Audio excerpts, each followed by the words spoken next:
মোচার খোসা ফেলে দিচ্ছেন? এবার থেকে মোচার খোসা আর ফেলে না দিয়ে মোচার খোসা দিয়ে এইভাবে পকোড়া বানিয়ে নিন। নমস্কার বন্ধুরা, আশা করছি আপনারা সকলেই সুস্থ আছেন। আমার চ্যানেলে সকলকে স্বাগত জানাই।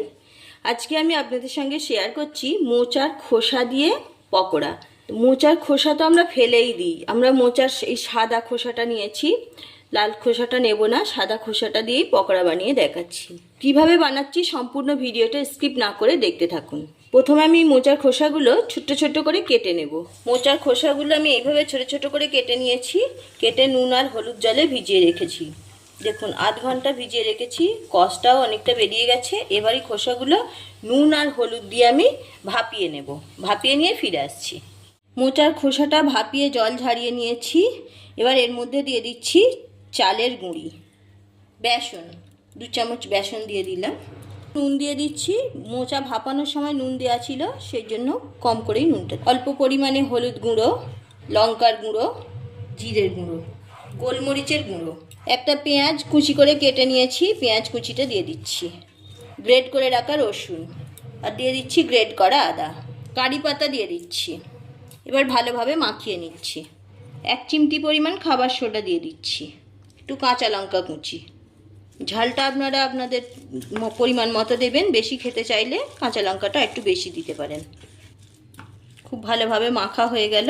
এবার আমি পকোড়াগুলো ভেজে নেব। গ্যাস অন করে তেল গরম হতে দিয়ে দিয়েছি, তেল গরম হয়ে গেছে। এবার পকোড়াগুলো ভেজে নিচ্ছি, এইভাবে বড়ার মতো দিয়ে দিচ্ছি। সবগুলো কড়ার মধ্যে দেওয়া হয়ে গেছে। এবার উল্টে পাল্টে ভালোভাবে ভেজে নেব। এইভাবে আমি উল্টে দিচ্ছি, প্রত্যেকটা উল্টে দেব।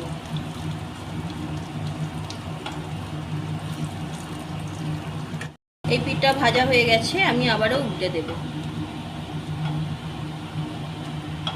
রেসিপি ভালো লাগলে একটা লাইক দিতে ভুলবেন না। আপনাদের একটা লাইক আমার রান্নার উৎসাহকে অনেক বেশি বাড়িয়ে দেয়। আর যে সকল বন্ধুরা নতুন, এইরকমই নিত্য নতুন রেসিপি পেতে চ্যানেলটা সাবস্ক্রাইব করে পাশে থাকুন। পাশে থাকা বেল আইকন প্রেস করুন। মোচার খোসা দিয়ে দেখলেন তো কত সুন্দর, কত সহজে বানিয়ে নিলাম পকোড়া।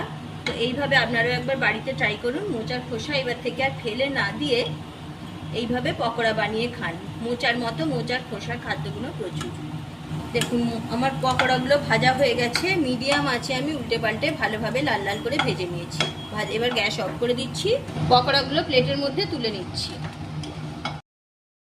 পকোড়াগুলো একটা প্লেটে সার্ভ করে দিয়েছি। মোচার খোসার পকোড়া গরম গরম সস দিয়ে খেতে অসম্ভব সুন্দর লাগে। এইভাবে একবার বাড়িতে বানিয়ে দেখুন, খোসা ফেলে না দিয়ে পকোড়া বানিয়ে খেয়ে দেখুন। কথা দিচ্ছি খেতে খুব সুন্দর হয়। আজ এই পর্যন্ত।